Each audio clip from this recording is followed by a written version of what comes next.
If you live in Nevada, you live with the threat of wildfire. Our state is filled with high fire hazard environments, each possessing all of the ingredients necessary to sustain a high-intensity, uncontrollable wildfire. Within these hazardous areas, we build houses, subdivisions, entire communities. And unfortunately, many of the people who live here are not prepared to survive a wildfire. Carson City's waterfall fire is a vivid reminder that the threat of wildfire is real. This fire in 2004 destroyed 17 houses, damaged 14 others, and injured 5 people. A couple built their dream home on this spot. Just a few years later, the waterfall fire destroyed that dream in just a matter of minutes. The stories and the statistics are remarkable, but not uncommon.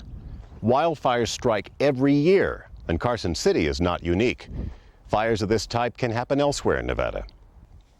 I'm Brent Boynton. Welcome to Living with Fire, a program about how to live more safely in Nevada's high fire hazard areas. We're about to show you how you can reduce the threat of wildfire by following recommendations developed by Nevada's firefighting experts.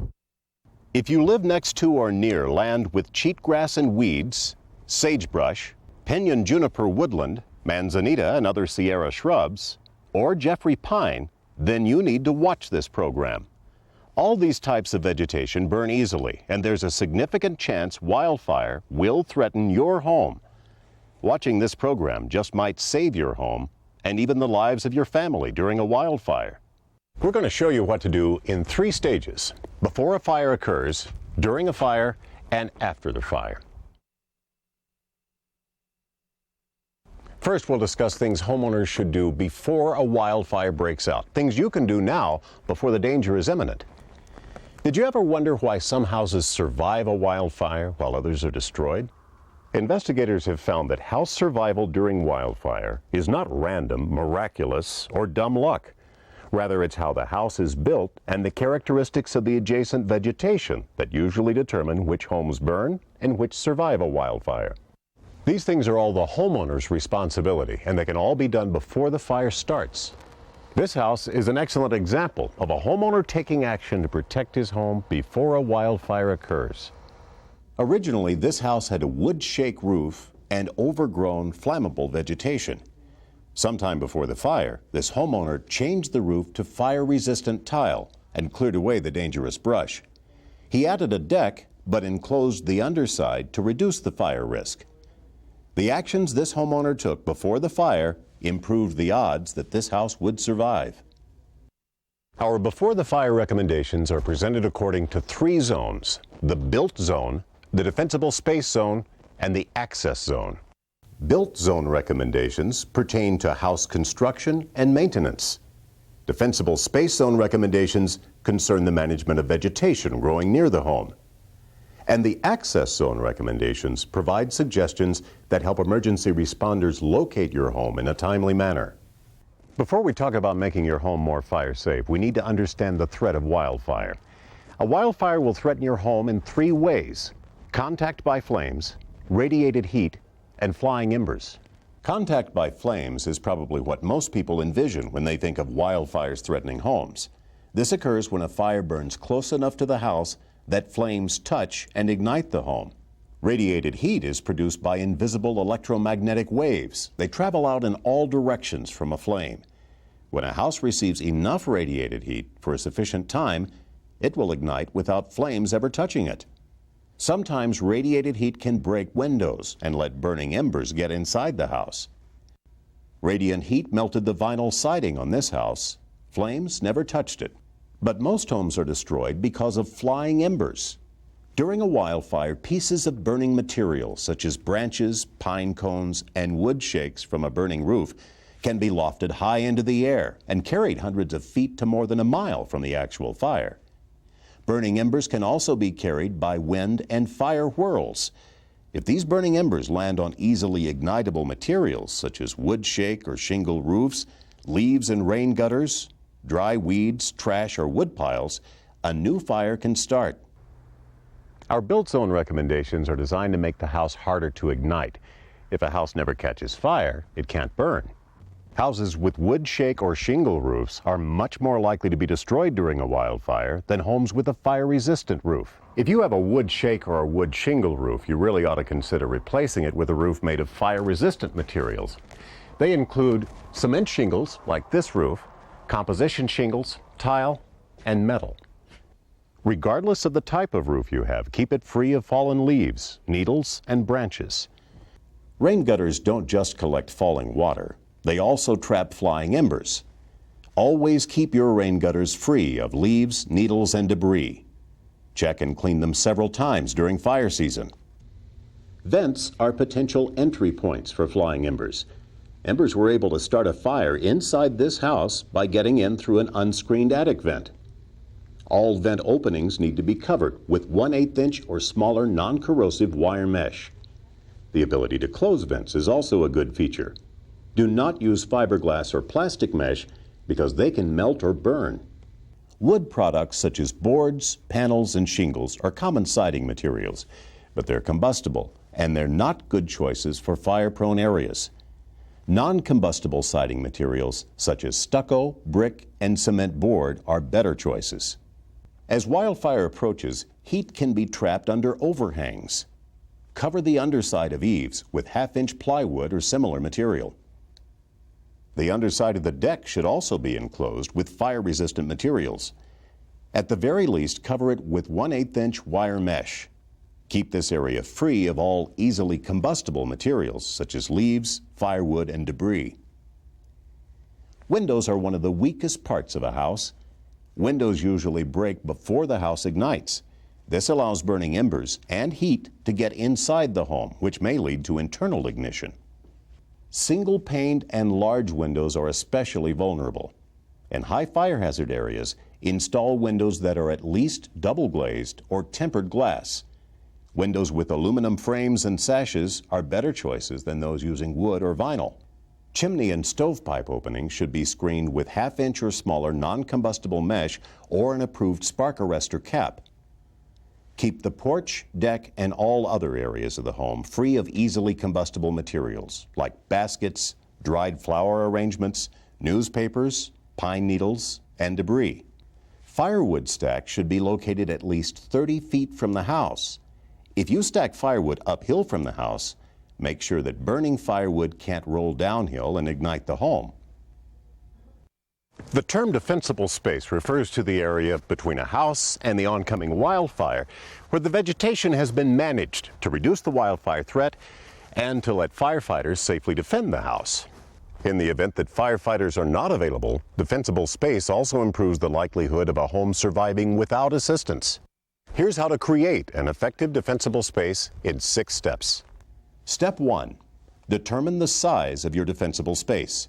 It's usually expressed as a distance extending outward from the house in all directions. The recommended distance is not the same for every home. It varies depending on the type of vegetation and the steepness of the slope surrounding the house.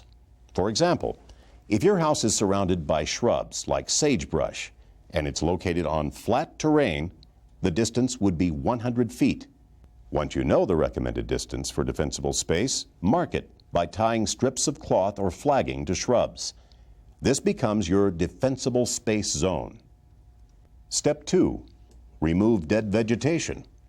Get rid of dead and dying trees, dead native and ornamental shrubs, dead branches, dead leaves, needles, even twigs that are still attached to plants, draped on live plants, or lying on the ground within 30 feet of the house. Also remove dried grass, weeds, and flowers. Of particular concern is dried cheatgrass. It's easy to ignite and burns quickly. Step 3. Within the defensible space zone, check whether native trees and shrubs, such as Jeffrey pine, pinon, juniper, and sagebrush, are widely spaced or occur in a dense stand.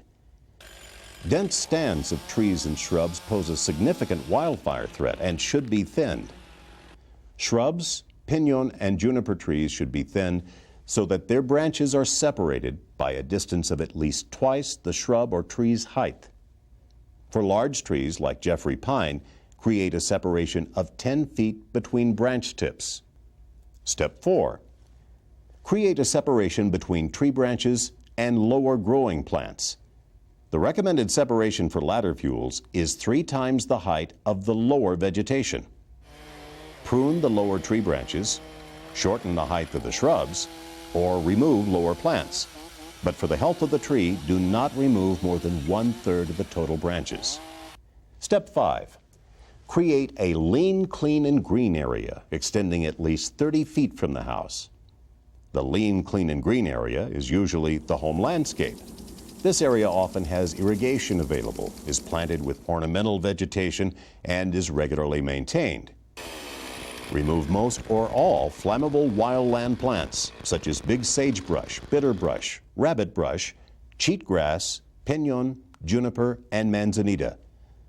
Select less flammable plants for this area, like lawn, flowers, ground covers, and low-growing deciduous shrubs.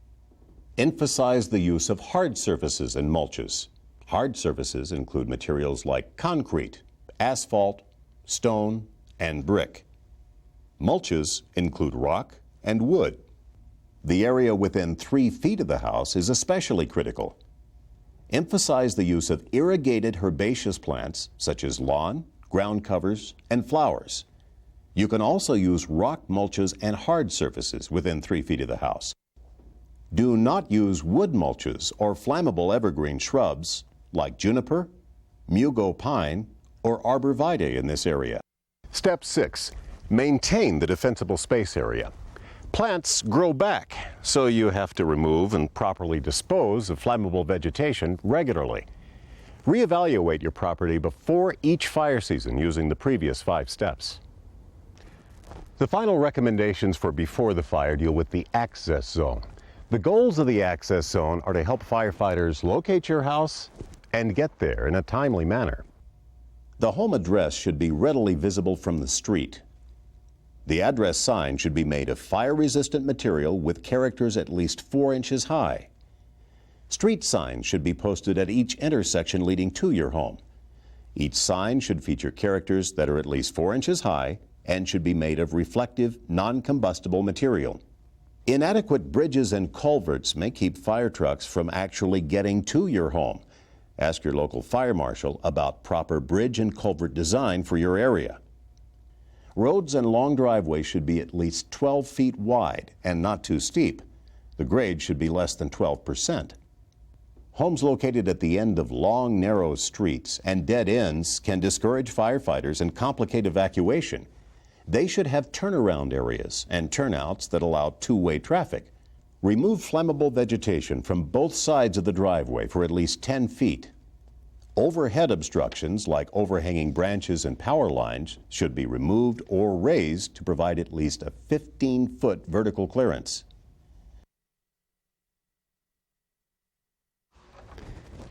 In this segment, we'll discuss what to do during a wildfire. Specifically, what you should wear, what you should take, and how you should leave your home if you're asked to evacuate. It's important to remember during a wildfire, it will likely be smoky, windy, hot, and very dry.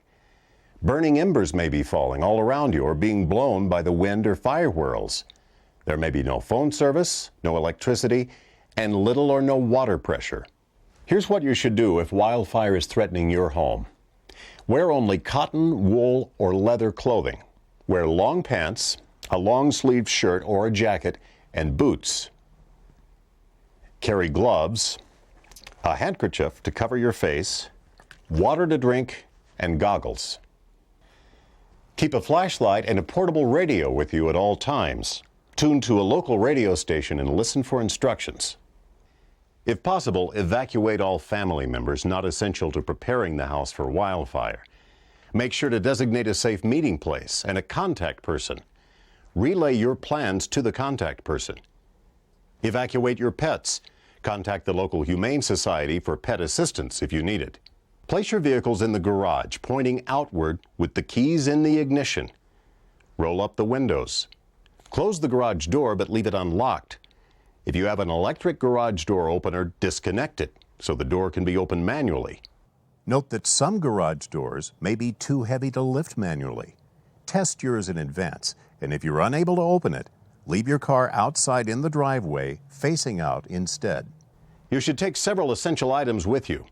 Important documents such as IRS, trust, investment, and insurance documents, birth certificates, and medical records. You'll need credit cards and ATM cards, cash, a checkbook, medications, and prescription glasses. Take your driver's license, your passport, and computer backup files. If there's time, videotape or photograph your possessions. Don't forget to record things inside closets. And shoot the exterior of the house, including the landscape. Ideally, this should be done before the fire occurs, with the tape or photos stored at a safe location. Take your address book, your cell phone and charger, personal toiletries, and a change of clothing. Think about keepsakes you'd like to preserve, family photo albums and videos, and family heirlooms. Put all these things in your car ready to go. Back in the house, close all interior doors and leave a light on in each room. Remove lightweight flammable curtains and other combustible materials from around the windows.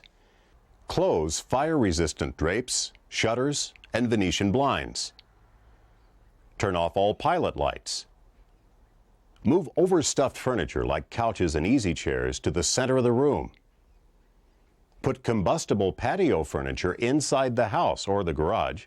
If it's left outside, burning embers could ignite it, and then your burning patio furniture could possibly threaten the house. Shut off propane at the tank or natural gas at the meter. Prop a ladder against the house to give firefighters easy access to your roof. Make sure all garden hoses are connected to faucets and attach nozzles set on spray. Close all exterior doors and windows. Leave exterior doors unlocked and turn on outside lights.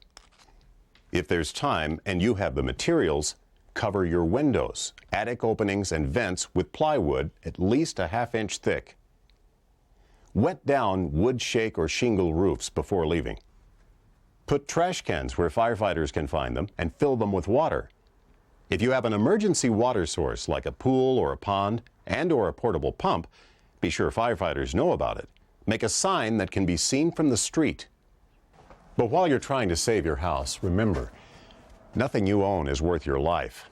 Please evacuate immediately when firefighters or law enforcement officers ask you to.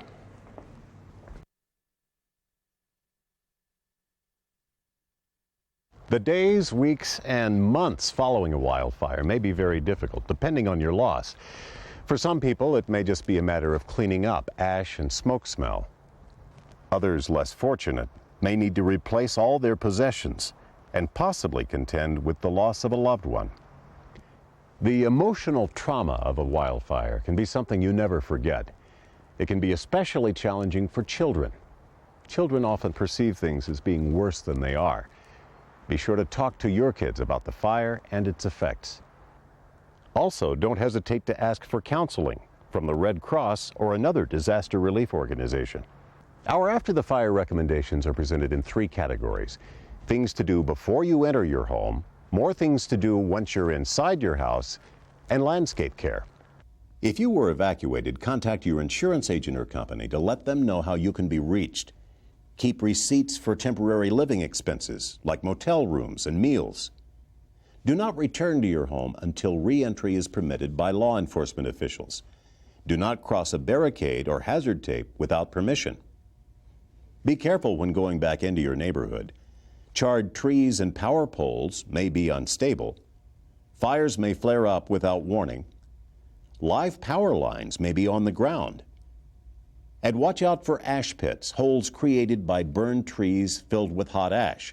You or your pets can be seriously burned if you fall into an ash pit. Check to see if your gas and electric utilities are working properly. If you smell gas, shut off the gas supply at the main valve, leave immediately, and call the gas company. If the electricity is not working, check to see if the main breaker is on. If it is and there's still no power, call your power company. Your house and your yard may be covered in ash and may still have live embers present.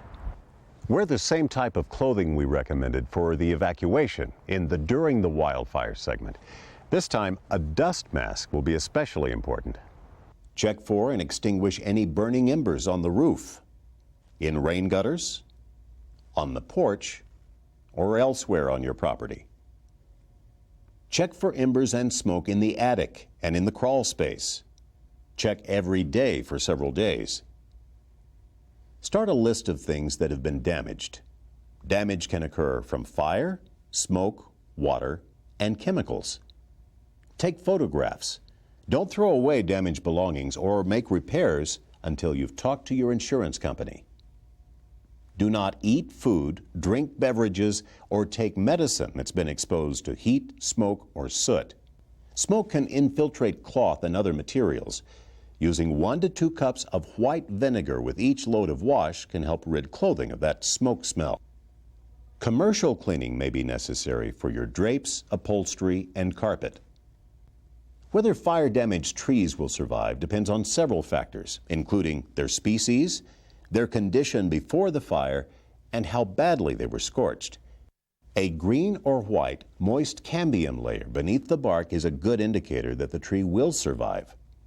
Also, if most of the buds are still green, moist, and flexible, the tree has a good chance of survival.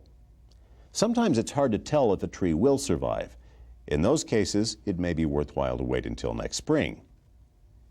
Sometimes after a wildfire, the soil itself can begin to repel water, to become hydrophobic. If water won't soak into the ground, try loosening the soil with a rake. A thin layer of straw on top of the soil can also help it absorb moisture.